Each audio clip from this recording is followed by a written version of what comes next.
Okay, take it away, Jorie. Okay.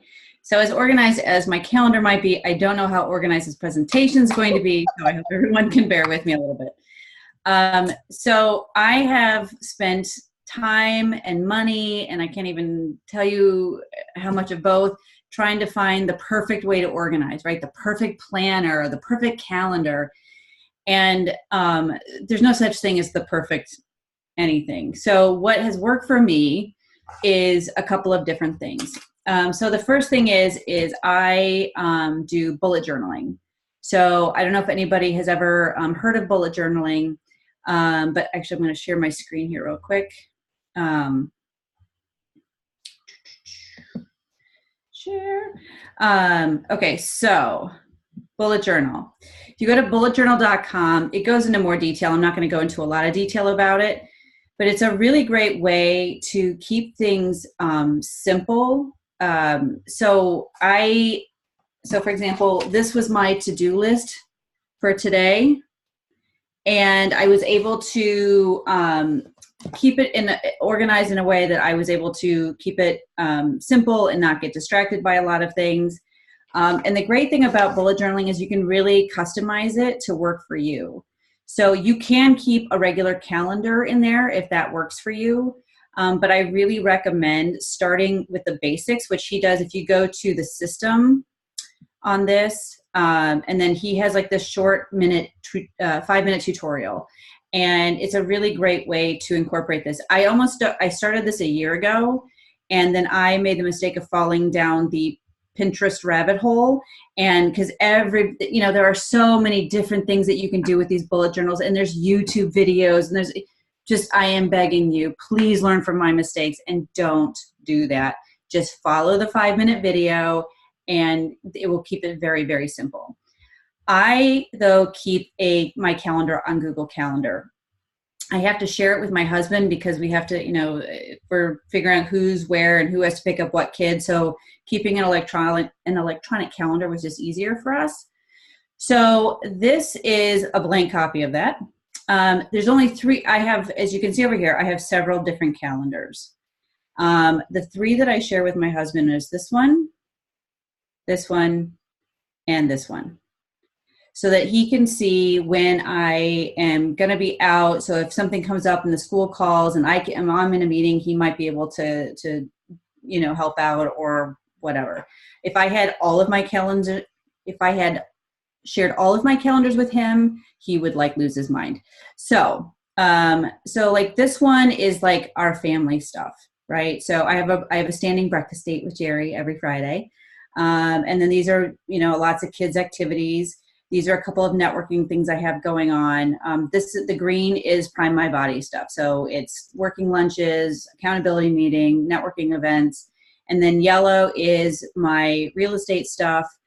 So I have a sales meeting that I have to go to on Tuesday. I might call in sick for that. Anyway, so that's where everything kind of starts off. And then first I'm going to show you how to add calendars. So I use Google. Not everybody uses Google, but you can still use the same concepts in really any calendar you use, even if it's a written one. I'm really big on time chunking when you can do it. I think it's a really good way to stay focused. So, let me just do this first. So for family, that's the next thing I put in, right? So these are the things that, like my kids, I deal with my kids every morning.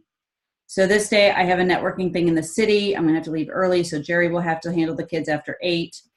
And then this is sort of a reminder that the kids will be home from 3 o'clock on, just so that I don't accidentally schedule something where I have to be out of the house. If I really have to meet with somebody during this time, I can do a Zoom call or they can come to my house or something along those lines. But sometimes we get so caught up in what we're doing and we're so excited, and then we book something and then go, wait, I have the kids. I can't do that. And then I have these trainings here. Then I also have personal development. So personal development, so TMM, I don't know if any of you have read the book, The Miracle Morning, but it is a fantastic book. There is a book called The Miracle Morning for Network Marketers. I really encourage you to not start with that one. Start with The Miracle Morning. The author is Hal Elrod.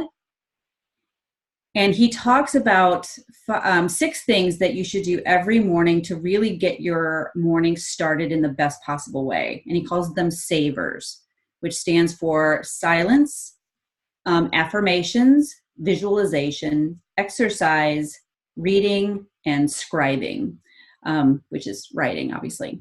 And he gives, he explains in more detail in the book as far as how to do it. But this has become a really, really great way for me to start my morning. It just keeps you on a positive note. For my writing, I usually do a little bit about what happened the day before, but then I also write out my gratitude. That's the opportunity I use for my gratitude journal. For reading, it should be something that is inspirational or something that's personal development related. It shouldn't be a John Grisham novel, although I love John Grisham, but no. But that's where this should start. And so it's a really, really fantastic way to start my day. Self-care. So I started working out more regularly. So I have it scheduled in my calendar. So often we don't do things because we don't have them scheduled. And scheduling is really important to make sure that you maintain that. So working out is part of my self-care. Then we get into more of the work stuff that isn't the meetings and whatever. So I have prospecting in here. So for a while I was doing it where I had prospecting to be like 2 hours. And then I realized but prospecting for me, this isn't the actual meeting. This is just calling people or emailing or texting to see if they're open to a meeting. So I realized that, I'm doing the 20 and 30 starting tomorrow. Even with 15 people, it shouldn't take me more than an hour to do that. And in most cases, even if you're calling, like people don't pick up their phones anymore. So you should be done even within 30 minutes. But I reduced it to an hour because less time means I really have to focus. So for people who work full time, obviously this is going to look a whole lot different for you, but you're almost at an advantage to a certain extent because you only have smaller windows to get things done, which means that you really become much more focused in what you do. So I'm trying to kind of have that same concept for myself when it comes to the prospecting aspect of this, so I don't get overwhelmed with it. So that is my prospecting here. Returning calls and emails. It's really important to have that in your calendar because so often we get sidetracked. We are like, oh, I'll look at that email later and blah, blah, blah, or, oh, I'll text that person later. So this is returning emails, returning phone calls, returning texts, and looking on Voxer. So I don't have notifications for any of those things because we all get really distracted with our notifications. I took a Darren Hardy class called Insane Productivity. And one of the first things he talked about was get off your phones. He's like, you don't need all those notifications, schedule that time in, and you will be far more productive as a result. Because think about how often you get a beep for a text, a beep for a Voxer, a beep for this, a beep for that, and you're constantly stopping to look at your phone, and it's taking you away from the work that you do. So I schedule it into my calendar, and I actually have on my voicemail when I will be returning calls. So like right now I have it so that I would be returning calls, from 10 to 11 and then from 2 to 3. So that way people have an idea of when I am going to be returning calls. And then I don't feel so married to the phone. That actually I learned through real estate, because especially in real estate, you feel like you have to pick up the phone every time somebody calls. It could be a deal, that you let go and whatever. And it was just insane. I couldn't have a life. And so this helps with that tremendously. Also make sure you schedule in lunches because we forget to do that too. I have certainly done that. This is a working lunch, this is a working lunch, and this is a working lunch, but I had to schedule it in for these 2 days. So, okay, travel time. So Lori and I had a really good conversation about this actually when we were going over my calendar, because I am actually a chronically early person. If I'm on time, I feel like I'm late. So I'm sort of on the other end of the spectrum, but I I sort of joke. So I'm allergic to cats. I'm really allergic to cats. So my friends are all cat people. And every time I walk into a house, the cat immediately passes everyone else in the room and walks to me. And it's the same with late people. They know I'm an early person. So the late people come right up to me. It's crazy. So this was something that I sort of created for people, just as a concept anyway. Chronic lateness, most of the time, based on what I've noticed from my friends, is, and they have an overly optimistic view, we'll call it, of how long it will take to get things done or how long it will take to get to a certain place.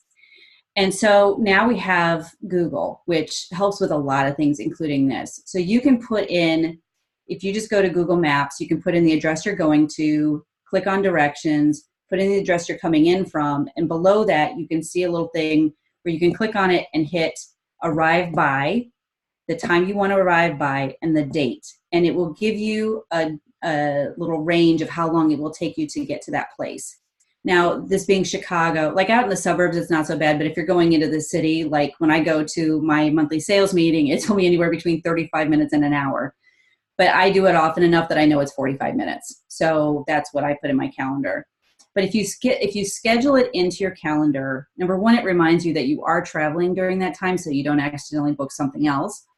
But it also just sort of gives you an idea of, oh, I have to leave for the, it's a more of a mental note of a time to leave.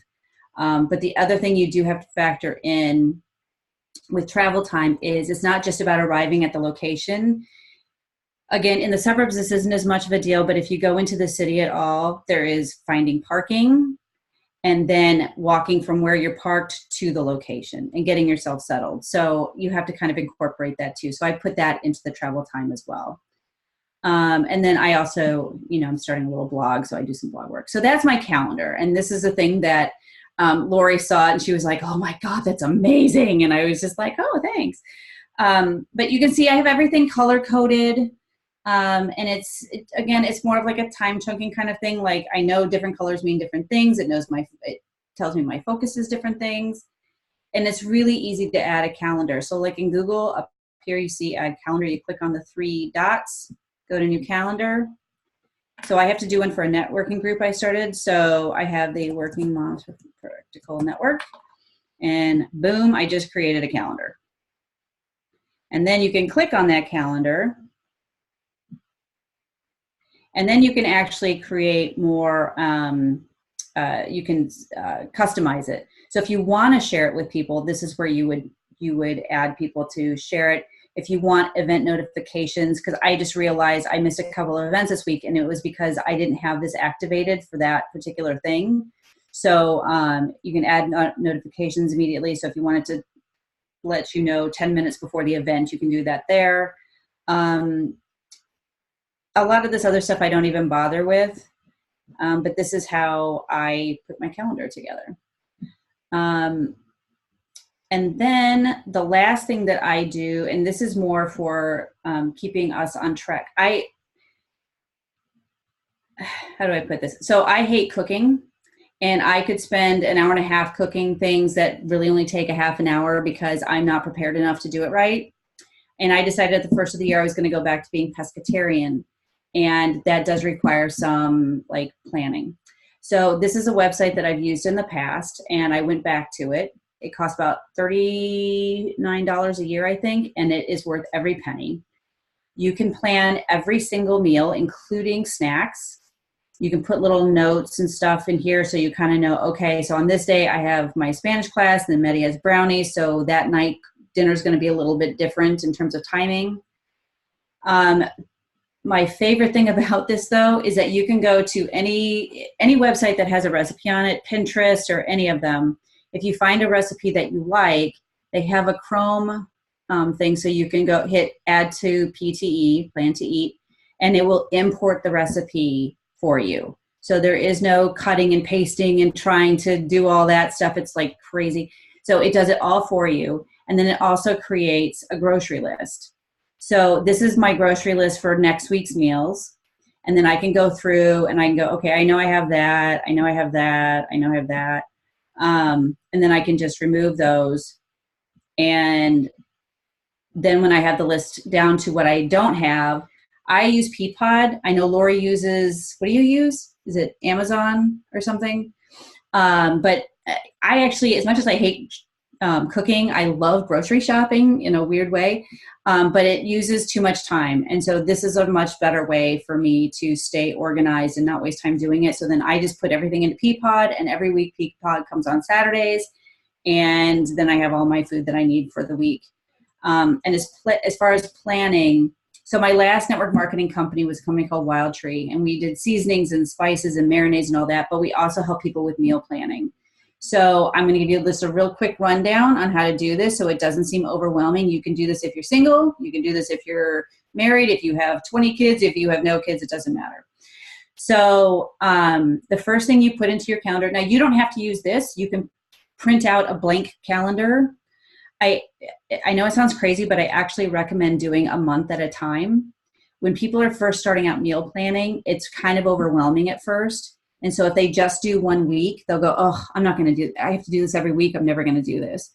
But if you do the whole month, you knock it all out in one sitting. And then it's like, oh, it's like a big relief. You don't even have to think about it for the rest of the month. The meal planning is done. So in my family, we have leftovers on Thursday. We have pizza night on Friday, which Jerry goes to Costco and we get a pizza. And Saturday night is usually, it's either a date night or we order in, or it doesn't really matter. I just know I'm not cooking, so we can do whatever. So those are 3 nights I don't have to cook. So now I only have to think about it for 4 nights.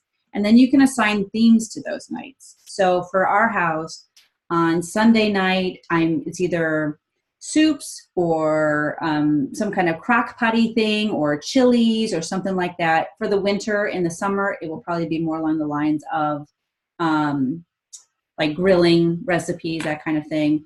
Mondays are Meatless Monday, so vegetarian. Tuesday, everybody kind of calls it Taco Tuesday, but I just basically call it Ethnic Tuesday. So like this week we're doing, I got a pad thai meal kit and I'm adding some shrimp to it and boom, it's done. And then Wednesday is pasta, so my daughter feels represented. The pizza night is Jack, my son, and so she gets the pasta. And so this is what we're having on Wednesday. So I have like 3 more weeks worth done, so I don't have to think about this for another 3 weeks. And it's just one more thing to kind of ease up your time during the day. Again, you can schedule that into your calendar. You can put that under self-care. You can put that under, family stuff, whatever you want, but schedule it into your calendar. And it frees up a whole lot more time if you add this to your planning as well. So I think I sped through that really fast. Does anybody have any questions? Can I just say you're my hero? I don't know about the rest of you guys, but this is like, wow. And we, I don't know if everyone is on the call does this, but a lot of us are in a training with Leslie Zan, who's had an incredible time in the network marketing industry, and she's a fantastic trainer. And she says so many times, it's not how much time you have, it's what you do in the time that you have. And I think you touched on so many things, like meal planning for my family. I am such an organized person, but with that, I'm like lost. And so this is just huge. And you said, it's hilarious that Jorie loves grocery shopping. I love to eat. I love to cook. I abhor grocery shopping, especially at these big places like Mariano's where you have 50 choices of freaking canned corn, and then you get to the checkout and like, would you like paper or plastic? I'm like, I don't know, just put it in a bag. So to be able to have these delivery services, and like you said, you enjoy it, but it takes time. And so, it's what you do in the time that you have is so important. The other thing too that I forgot to mention is part of my to-do list is I don't know if you can see it, but I have a prep for the next day list. So I put out my clothes the night before. I make any changes to my calendar that maybe needs to still be tweaked. I make my to-do list. And I do more than just put prospecting on my list. That's sort of what I was doing the last couple of weeks. And then when I went to go do it, I'm like, yeah, but who am I calling? So now I have a list. It's not in this, it's in Excel, but just a list of people that I'm calling for tomorrow, so that I know exactly who I'm reaching out to instead of feeling a little lost in that department. And then also making my shake. So I do use our shakes and I drink it on my way to working out. So I do all of that the night before, which really makes the morning so much easier. And I'm starting to encourage my kids to do it too, because mornings tend to be really crazy because they're like, I can't find, rah, rah, rah. Whereas if they had done it the night before, it would have been fine. So that was just one more thing that I wanted to add. So. Yeah, and that sparks a memory of a conversation I had with Haley. This was before the holidays, like right going into the holidays, Haley. And do you remember when you were talking about that night before? And do you want to talk about that a little bit? About the list of 6 things? Yeah. Was it the 6 things? Because I want to share too. I switched to a different planner this year. Like Jorie said, there's like so many different planners. I love that this planner has a to-do list section. So it's so nice that I just have one thing of to-do lists. Like I have to return the email of to Kendall's teacher. And I thought about it 4 times today and I haven't done it, but I'm like, oh, let me write it on my to-do list. Now I'm free, right? I know I'll handle it tomorrow. So what were we talking? Yeah, share what the 6 things were. Well, I think what it was so I'm really like the whole coaching program that I do is all about goal setting, and so the point is the night before is to write out the top 6 things, the top 6 goal achieving activities that you'll accomplish the next day. And it could be making an important phone call. It could be getting through. I know. I think it's your background, Haley. Oh, sorry. Yeah, sorry. So yeah, it's pretty much the same concept, Jorie, but basically like just if you plan the night before as to what you need to accomplish the next day, when the day goes awry, and whatever life throws you, it's okay, because as long as you get through the majority of your I can't hear you because someone's talking, and I think it's Tim. No, it's Haley's background. She's in a lobby. Yeah. So we got it. We got it, Haley. Thank you. She's in a public place. That's why. What I like to, was it Leslie? I mean, I forgot, I think it was like her whole time management thing. We had a training on that and I was in stitches because she talks about in that list, whatever that list is, how many things that is, doing the thing that you are most uncomfortable with first. And if you don't, you're going to be in your bedroom organizing your sock drawer. And I'm dying of laughter because I've totally done that before. It's avoidance and it's doing what you're comfortable with. And, of course, your sock drawer needs to be organized, right? Of course.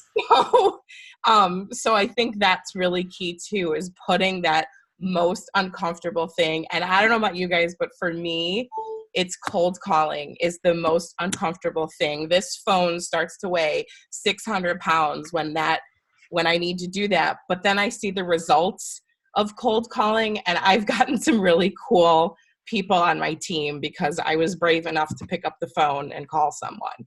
So, but that's just me. Like other people, we have some people on the call right now that they love going to networking events. Like that to people would be so nerve-wracking. That's easier to me. I'd rather like face-to-face than pick up a phone. But everyone's different, right? So to focus on putting that uncomfortable thing top of the list, top to do. So when that's done, and then you could just move on to the easier things. Mm-hmm.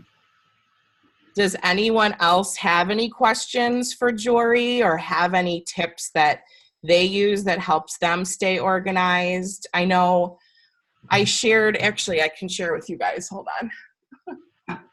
on. Something that I do for keeping track, I've shared this before, but this is my box. And I don't know, I've tried lots of different ways to keep up with people, but this is what I use for customers. and I have different dividers. So I have dividers by letters. I have dividers by numbers, days of the month, and I have dividers by months. And so whenever, because I was just finding I had so many customers and then not keeping track of who the heck I was selling bottles of oil to. So I just take, because I don't even remember. Oh, now I remember. So I just take a 5x7 index card and write the person's name and how I communicated with them, Facebook or a phone number. I'll put their address on it if it's someone that I've shipped the oil to, what the bottle was and what their needs were. And so I could then kind of just move these through the different dates of the month. If someone, is good for a while, but I don't want to drop them off of the whole, I want to keep up. Like now is the perfect time. We have another product, right? We have the pet oil. So maybe someone who I don't really reach out to as often, but I'll put them back in one of my month category. So it's a good way to keep track of who you've sold bottles to. So you can reach out again, how are you doing on the oil? Touching them every so often with continued education, because we want to be able to show them the value of this oil. And we know the value, right? Because we're surrounded by it every day. But these people might not be. So sharing some of these, videos like with Dr. Chen Ron, he has some really great videos. So keeping them educated and keeping the value in front of them, and then keeping them up to date on new products that come out. Well, that's what I like to use. Does anyone else have anything that they like to use that they've found that works for follow-ups? Hey, Jorie, I have a quick question for you. Do you print out your calendar? Because I do like the hard copy, but I like how you time blocked and in the color. How do you see that on an ongoing basis? What you can do, like for Google, you can have, hold on one second. You can do, how do I do this? Hold on. Oh, over here. You can have a day view. Hold on, I got to move my, okay, so you can have a day view, and then you can, I believe you can do a print. And then you can see, I don't know if you can see this over here, but then it will print. Now, if you have a color printer, you can do that. If not, the other thing that I did when I was with just a black and white is I just had like colored pencils or highlighters or something so I could sort of highlight the colors a little bit just to kind of, again, to keep the color scheme going. But that's how I've done it in the past. I just keep it on this because I don't really need that because I'm pretty much at my computer most of the time anyway. But when I was out more, that was how I would do it.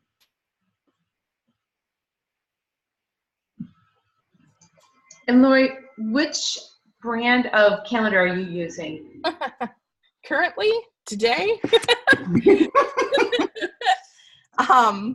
So there was one that I really wanted to use, but for whatever reason, I wasn't using it. And Mom, I know you used it.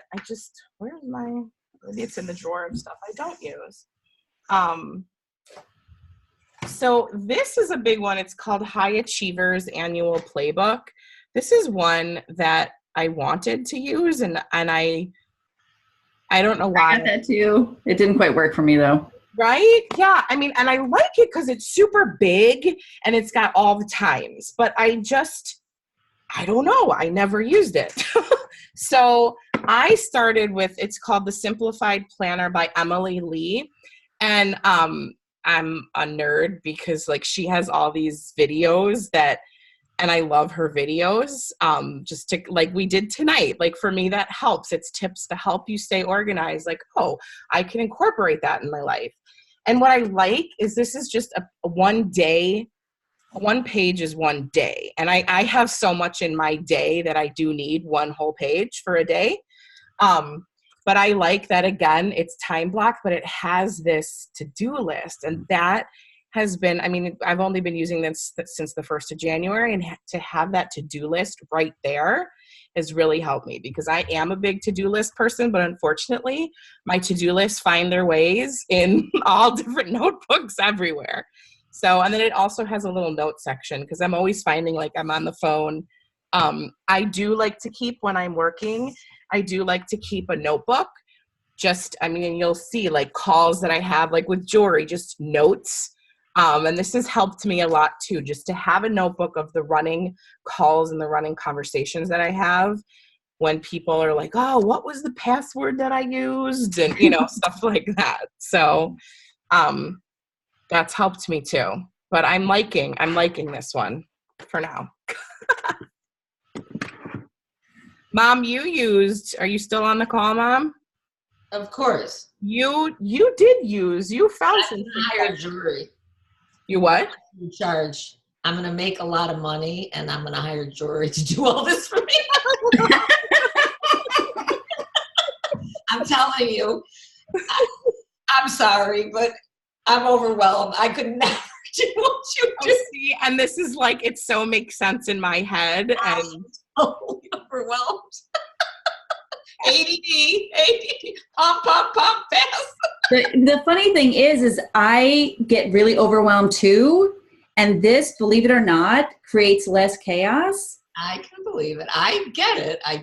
Because I actually hate structure. I'm very Aries. Like, I hate structure. I hate people telling me what to do, including myself. And so this is sort of that. But I feel like this gives me more freedom in the long run. That's the hard part. But yeah, I know what you're saying. Well, and you should see, I was over at my parents' house on Saturday, and my girls were playing, and I literally tried to do one task with my mom, and I had to raise my voice because after 5 or 6 interruptions, all we were trying to do is play back. It was actually the Saturday leadership call. Was a great call. Mary, I don't know if you can hear me. Haley, if Mary's still with you. Vanessa lives in LA, and I just joined them together on Facebook. Woo woo. And I loved what she was saying, and she shared a script, and my mom happened to voice memo it. And I said, oh, I wish I would have written down what her script was. And my mom said, oh, I have it. All I wanted to do is listen to this damn script, and 5 or 6 interruptions. So I could see, like, my mom with an ADHD brain like that this would be really challenging. But I was listening to a YouTube from a mom who's a working mom, owns several businesses, has 6 children, and she was going through her training, and she uses block scheduling. And something she said made total sense. And you forget, like, when we were in school, when you are in science, you are working on science. When you are in math, you are working in math. Like, we chunked our schedules when we were in school. So what happens to us when we get out in this real world, that's all out the door, that we are trying to do 50 million tasks at one time? So I really think there is a concept to this block scheduling to really focus and be productive in the time that we have. Okay, can I say something? So my feeling about this, it's baby steps. I think this is phenomenal. How many times do I say, I've got to exercise every day? I've got to have a gratitude journal. I've got to meditate in the morning. I know what I have to do. This phone thing, constant. I don't have notifications for Voxer, but I tend to look at it 50 times a day, to see if there are any notifications. So I do like this, but what I'm going to suggest for anybody that is like me, that you take baby steps. You don't try to. This is something that happened for me over time. This is not something I did like all in one sitting. Right. These are things that I have gradually added on because they started to work really well for me, but they weren't all like, they definitely were not all there in the beginning. So yeah, that's a very, very good suggestion. Right. And we also have this DMO, daily method of operation, that Lori kind of created again. And I know it's in our files on team integrity. That's as far as the business.